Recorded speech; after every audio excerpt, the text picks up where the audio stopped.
Sir, हम तो लगातार पंजाब के डीआईजी भुल्लर रिश्वत कांड की ही बात करते आ रहे हैं, उसको लेकर भी नए-नए खुलासे हो रहे हैं। लेकिन दूसरी तरफ उत्तर प्रदेश में देखिए, कानपुर में पिछले 11 साल से एक ही जगह पर बैठे डीएसपी ऋषिकांत शुक्ला के बारे में खुलासा हुआ है कि 200 से 300 करोड़ की प्रॉपर्टी उन्होंने नौकरी में रहते हुए कमा ली।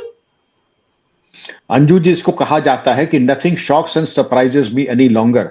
मुझे अब किसी बात से सदमा नहीं लगता है। हर शाख पे उल्लू बैठा है। अभी तो भुल्लर साहब की चर्चा समाप्त नहीं हुई थी, गर्द गुबार सेटल डाउन नहीं हुआ। अब ऋषिकांत जी के बारे में उनकी यशोगाथा सामने आई है।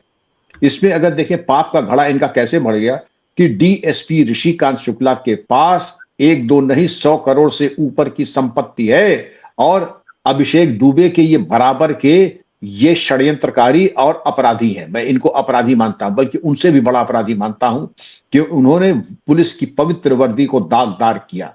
अब ये बताया जाता है कि ऋषिकांत शुक्ला के ऊपर 100 करोड़ से ऊपर की तो इनकी हैसियत ही भ्रष्टाचार की। और आवेदक जो भदौरिया जी हैं, उन्होंने बताया कि एसओजी के तैनाती के दौरान वहां पर बहुत मौके मिलते हैं लोगों के हाथ उमेटने की, ब्लैकमेल करने की। वहां पर तैनाती के दौरान ठेकेदारी, जमीन कब्जाने, बिल्डिंग निर्माण, इसके नाम पर उन्होंने बहुत जबरन धन वसूला।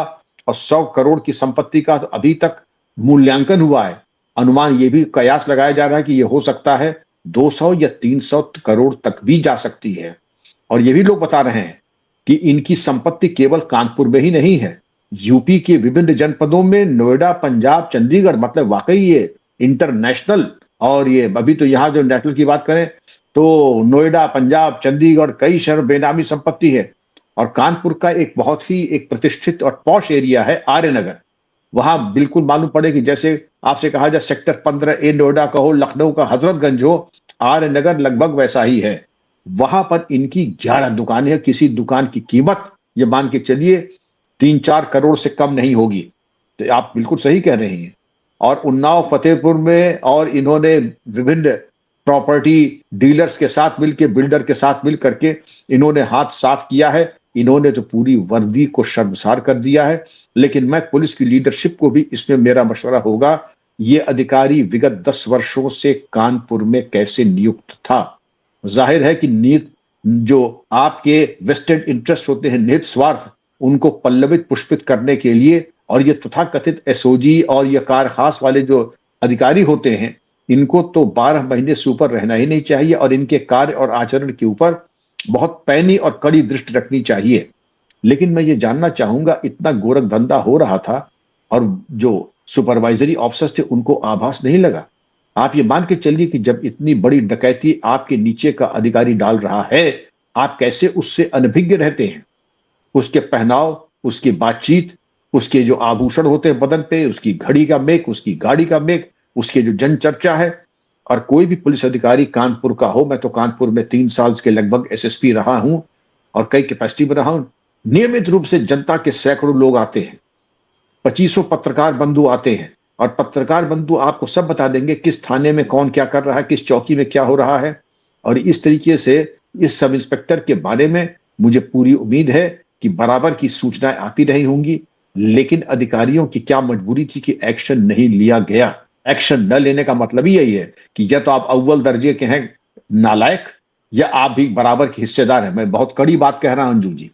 अगर बराबर, जैसे भुल्लर के बारे में मैंने यही कहा था, मैं इसके बारे में भी यही कह रहा हूं। अगर आपको यह आभास नहीं था कि ये 100, 200, 300 करोड़ कमा रहा है, आप काहे बात के फिर आईपीएस अफसर है?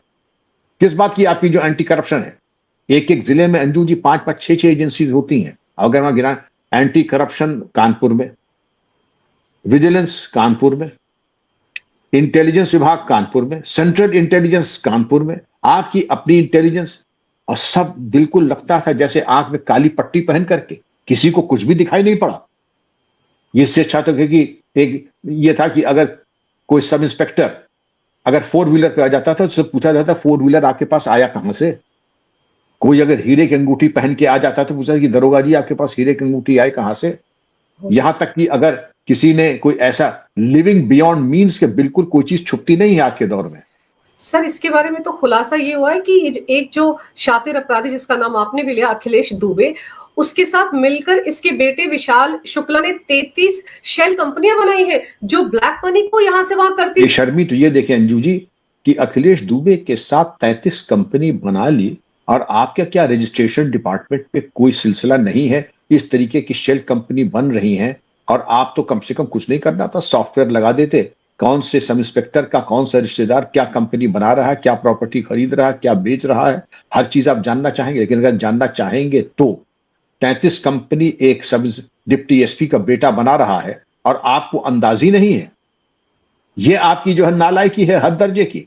मैं चाहूंगा डीजीपी इसके बारे में, राजीव कृष्ण साहब इसके बारे में प्रारंभिक जांच करें कि जो जो अधिकारी वहां पर थे किन परिस्थितियों में इसके ऊपर कार्रवाई नहीं हुई। जैसे मैंने भुल्लर के लिए कहा था, तो मैं इसके विशाल के बारे में, विशाल के पिताजी ऋषिकांत के बारे में मैं यही कहूंगा, पूरी जांच होनी चाहिए। 10 साल कैसे रहे कानपुर में, 33 कंपनियां बन गए और आप बुरी तरीके से अनभिज्ञ थे, इतने भोले भंडारी नादान बन गया। अंजू जी, इसमें कठोर कार्रवाई की जरूरत है। और मैं फिर जानना चाहूंगा, न भुल्लर का डिसमिसल हुआ न ऋषिकांत का डिसमिसल, जब तक कि दोनों का डिसमिसल अब तक अनुच्छेद 311 के अंतर्गत हो जाना चाहिए था। अब आप पूछेंगे कि क्या आपने किया है? मैंने किया है, मैं आपको रास्ता भी बता रहा हूं।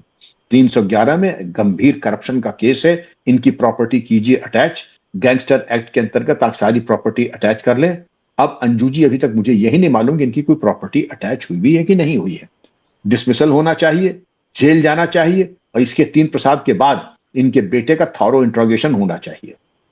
सर, इस मामले में ये कहा जा रहा है, जो एसआईटी में आप सोचिए सौरभ भदौरिया अगर शिकायत नहीं करता एसआईटी के पास, तो इस बात का क्या कभी किसी को पता ही नहीं चलता? अब तो विजिलेंस विभाग भी एक्टिव हो गया है, अब तो इनको निलंबित कर दिया है, जांच पड़ताल चल रही है, लेकिन इनका मोडस ऑपरेंडी देखिए, सारी बेनामी संपत्तियां परिवार के लोगों के नाम पर, अपने जो पार्टनर्स है उनके नाम पर, करीबियों के नाम पर इन्होंने बनाई थी। 100 करोड़ रुपए की प्रॉपर्टी का तो पता चल गया है एसआईटी को, लेकिन अभी तो 300-400 करोड़ की बताई जा रही है। और सर, जिस तरह से काम कर रहे थे 11 साल से कानपुर में रहकर, आसपास के जो आला अधिकारी है या छोटे अधिकारी है या इंस्पेक्टर है, क्या इनको कभी भनक नहीं लगी होगी? या इनके सहयोग के बिना ये संभव था कि इस तरह से फर्जी केस डाल देते थे और प्रॉपर्टीज हथिया लेते थे? ये मिलीभगत का या सुनियोजित अपराध नहीं लगता? आपकी बात में अंजू जी बहुत तार्किक बल है। जो आदमी 10 और 11 साल सभी नियमों को बलाए ताक रख करके, नियम कानून को तिलांजलि दे करके, अगर एक अधिकारी नियम को तोड़ते हुए 11 साल 10 साल रहता है, सबसे पहले ये देखें कि जिन अधिकारियों ने इसको ये अवसर दिया कैसे रह गया ये, एक चीज। दूसरी चीज, आप अगर ये देखें योगी जी के राज्य में जहां 0 टॉलरेंस टू करप्शन है, वहां पर ये आलम, यहां पर भी आप चूक गए। तो 2 बातें हैं, अगर अधिकारी ने नहीं किया, मैं फिर बड़ी गंभीर बात कह रहा हूं, या तो आप मिले हुए हैं या आप हैं अव्वल दर्जे के नालायक कि आपने करप्शन को टॉलरेट किया। मैंने आपको किस्सा सुनाया था हमारे पूर्व डीजीपी श्रीराम अरुण साहब और उनके इकलौते बेटे श्रीराम अरुण साहब के, असीम अरुण, जो आज वो भी आईपीएस हैं और आज मंत्री हैं योगी जी की कैबिनेट में, मंत्रिपरिषद में। मैंने आपको शायद किस्सा सुनाया था आपके चैनल पे। वो एक जमाना था कि श्रीराम अरुण साहब ने, जब बेटे मेरे साथ गए, मेरठ में एएसपी था मेरी ट्रेनिंग में, और उनके पिताजी ने देखा कि उसके बेटे, इकलौते बेटे कमरे में पर्दे लगे हैं, बाहर एक छोटी सी टाटा की जो बेसिक कार होती थी वो, और घड़ी बांधी थी उनका कि डीआईजी साहब, आप लगता है कि आपके अंदर वो नजर नहीं है कि आप अपने एएसपी के शौकीनी पे आप नजरअंदाज कर रहे हैं। ये महंगे पर्दे कहां से आ गए? असीम ने घड़ी कैसे बांध ली? बाहर टाटा की गाड़ी खड़ी है, क्या आपसे परमिशन लिया है? असीम बाहर पानी लेने गए थे, लौट के आके उसने कहा कि सर, दरअसल मैंने परमिशन लिया है, लोन लेकर के मैंने ये कार ली है, और घड़ी 800 की आती है, मेरी इतनी औकात है कि मैं खरीद सकता हूं, और कॉन्डक्ट रूल्स में इसका कोई प्राविधान नहीं कि 800 की खरीद पर मैं परमिशन लूं या वो करूं। रही पर्दे की बात, ये भी हैंडलूम हाउस से जाके, खादी भंडार से मैंने जाकर के लिया है, और इसमें कोई चीज नहीं, बहुत सस्ते पर्दे हैं ये। लेकिन वो एक डीजीपी अपने इकलौते पुत्र के लिए भी माफी का खाना नहीं होता था, ये भी मैंने दिन देखा था। आज इस तरीके का ये तांडव हो रहा है, लूट खसोट का, डकैती का।